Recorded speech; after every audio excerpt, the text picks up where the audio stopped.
Behind it, there's the BMW motorbike.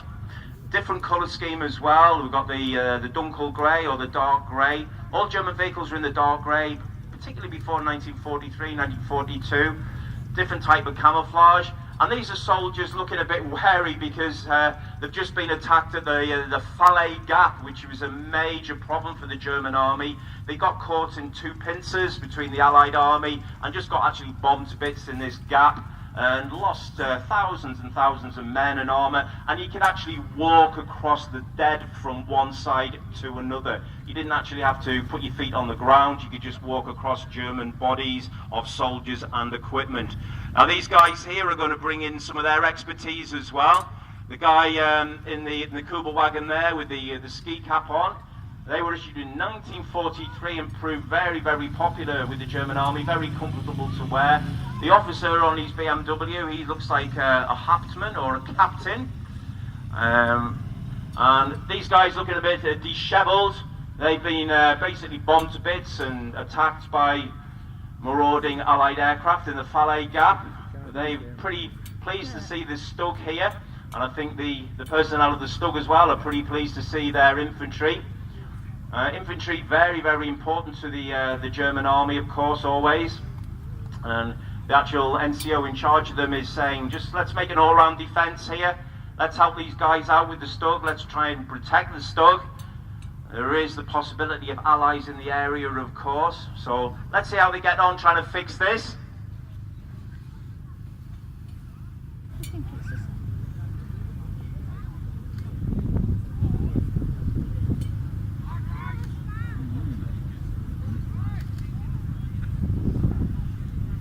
Now, we were just talking about Allied Air Force, and we have actually had reports here in the commentary desk. There is a few Spitfires actually on the way, but don't tell the Germans.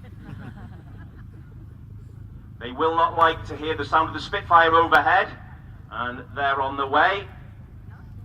So we'll see how they get on. They're quite relaxed at the moment, but you wait a couple of minutes and you'll see some trouble.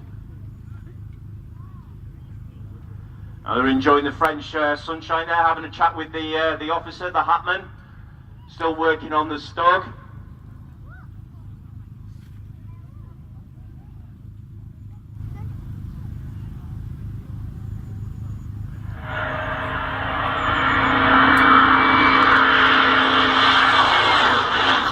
And this is the sound that they do not want to hear.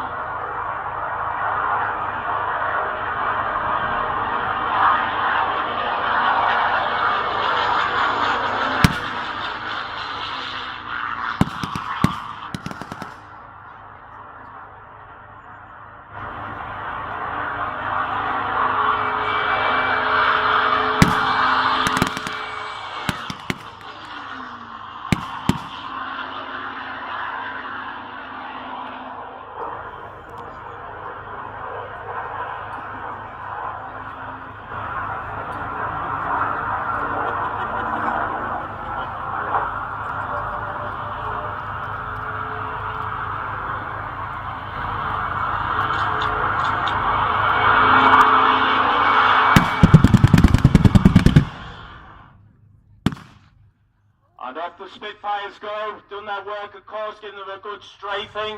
It looks like the German soldiers are taking some direct hits there. Now the Spitfire armed with cannon, of course, proved a very, very effective ground attack aeroplane as well, and particularly later on the Typhoon. And we're telling about complete air supremacy. These Spitfires will be flown off now to refuel and rearm. And let's see what damage they've done to these Germans. Certainly the Germans taking a few casualties. Looks like the Kubel wagon's been hit as well. They've missed the Stug. Now we can see the guys in the white helmet there. These are medical personnel. And on the Western Front, medical personnel will be marked out as sort of reasonably neutral combatants and operatives. The Geneva Convention, of course, forbid the actual shooting of medical personnel, the so-called rules of war. So it looks like some of these injured soldiers have been evacuated. And the German army had quite an efficient way of evacuating the wounded. They would be taken to the initial field hospital and their wounds assessed. and then they would be taken back to the next field hospital, and it would be like a system of grading how severe the wounds were, and eventually, if it was really bad, they would be evacuated back to Germany and treated there, and then patched up and put back into service as well. It looks like there's a dead body in the back of the Crowle, and they will be taken back. The German soldiers wear a dog tag, which is just one sort of zinc metal plate worn around the neck, and the idea with that is you just snap it in half and then just collect them as well. So it looks like the strafing run has been not too successful. Certainly one German casualty being evacuated. The Crowle wagon's been able to drive off again. The Stug still disabled on the battlefield, and the BMW disabled as well. So that's our the initial Germans there from the Falaise Gap and the Stug. Now the next thing we're going to have on is some allies. We can just see them on the left there. They've actually taken this opportunity to come into the battlefield, and these are initial reconnaissance troops. Probably heard all the Spitfire flying overhead and moving in to just see what all the commotion and malarkey was about. And these are soldiers from the Duke of Wellington regiment, a very, very famous regiment, and this is exactly how they would have been operating in June 1944. And these guys would have had a couple of months training in Britain and England. They would have embarked on the troop ships and then climbed down the troop ships into the landing craft and then stormed the beaches of Normandy. Specially designed helmets as well for Normandy that was just slightly different from the regular issued helmet. It was designed just to give them a bit more protection around the neck area. And you can see how they're using the cover of the ground. They're just sending one soldier in here, and just to check out what's going on. And he seems to be giving the signal that it's all right. I can't see any Germans in the area, but you never know with them Germans. Very sneaky soldiers indeed. Could be hiding anywhere. So let's see how the Dukes get on.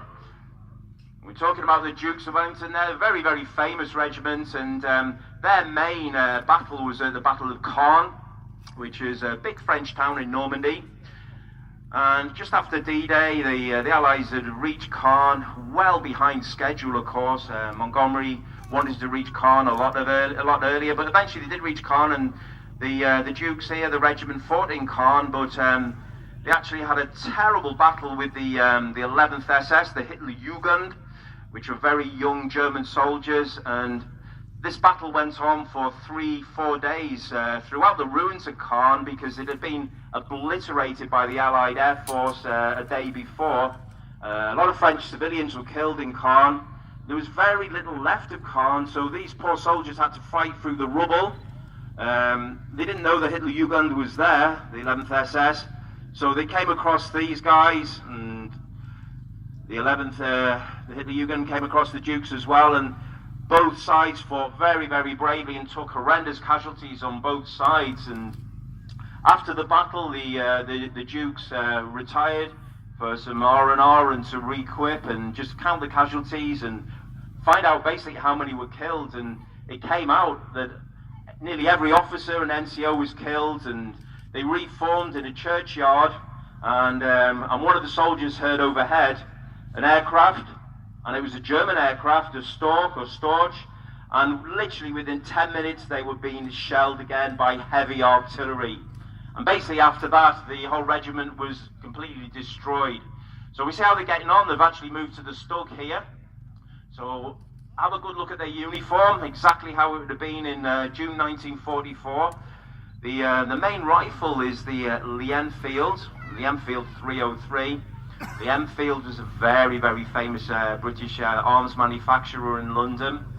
If you ever did national service, this would have been the weapon you'd have been trained on right until the end of the 1960s and early 70s. 10-round magazine.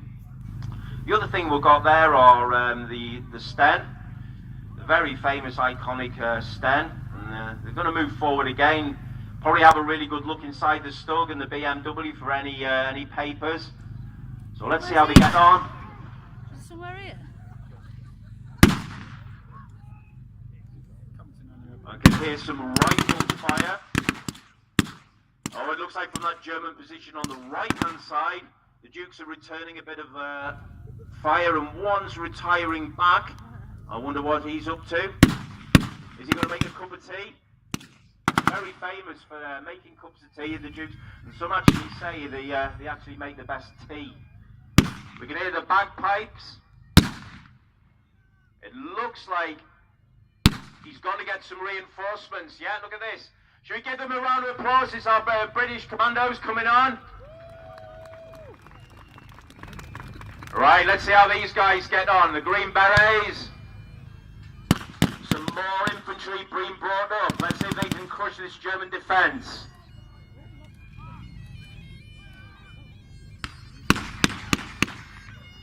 Germans using a mortar there by the looks of it. Now the bagpipes are very interesting here. There was these are actually used quite a lot in the actual landings in Normandy, and the German soldiers have never heard of bagpipes before, and they actually thought he was mental, right, with actual mental problem, and they actually didn't shoot him. Why on earth to a German soldier would someone want to play bagpipes on the beach while bullets are flying around them? Couldn't understand it. They thought he was mental, left him alone. But you can hear how, even above the sound of the battle and the whirling bullets, you can hear the pipes raising morale.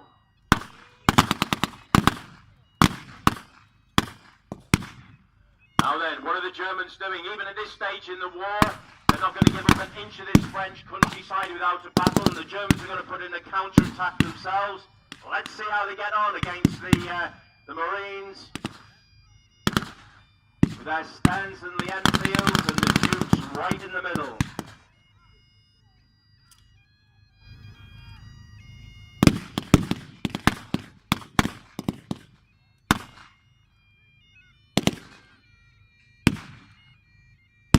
And we can see the German soldiers with the yellow armbands on. These are actually volunteers or people who have been forced into service for the German army. Not reservists, not like the Volkssturm. These might have been foreign troops. A lot of Czechs were based actually in Normandy, fought on the German side. A lot of Soviets as well, and Russians and Ukrainians. The German army was not just made up of German soldiers at this point in the war. And in fact, the biggest country that ever fought for Germany was the Dutch in their SS. A lot of volunteers from Holland fought in the German army.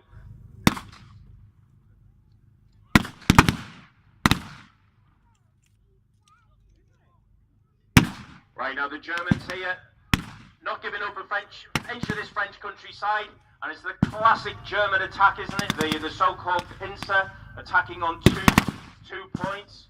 This cauldron, where they were trying to encircle the enemy, just bring down withering fire into the middle of it.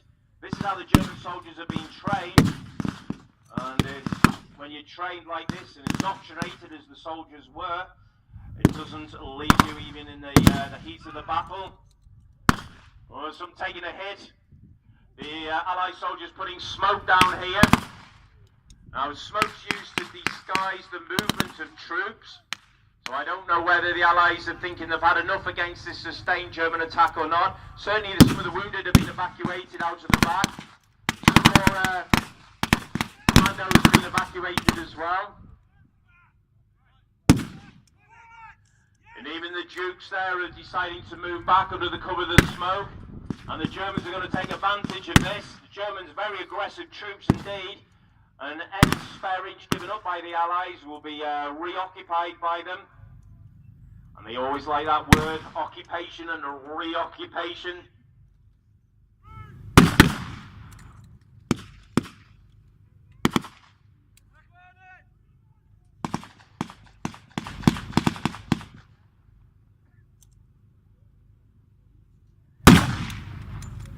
Right, now the Germans here really advanced to that the British Jeep that's just been left. Now, this was an American design, of course, designed by Willis, and the Americans could never produce enough Jeeps, so the designs were actually given to Ford, and he produced this exact same version, but Ford being Ford, every part on the Jeep was actually stamped with the logo of Ford. It's one of the vehicles that is said to have won the war for the Allies. Fantastic vehicle indeed, and this is given by the Americans on what was called Lend-Lease. Britain could never produce enough material for the war, so we did rely on the Americans a lot for their economy and their production. And these were given on a loan really to Britain that we had to pay back after the war, assuming we won, of course. And you see a lot of the British Army fighting with American equipment and American, certainly the Jeep there. And of course a lot was given to the Soviets as well. We forget about the Eastern Front War and the Soviets fighting at this point on the Eastern Front. And all this material was given on the very famous Atlantic convoys, which have certainly just been recognised and given the credit that they deserve, feeding the Russian war effort on the Eastern Front and the Allies pushing on the Western Front. And this is the sort of pressure on both fronts.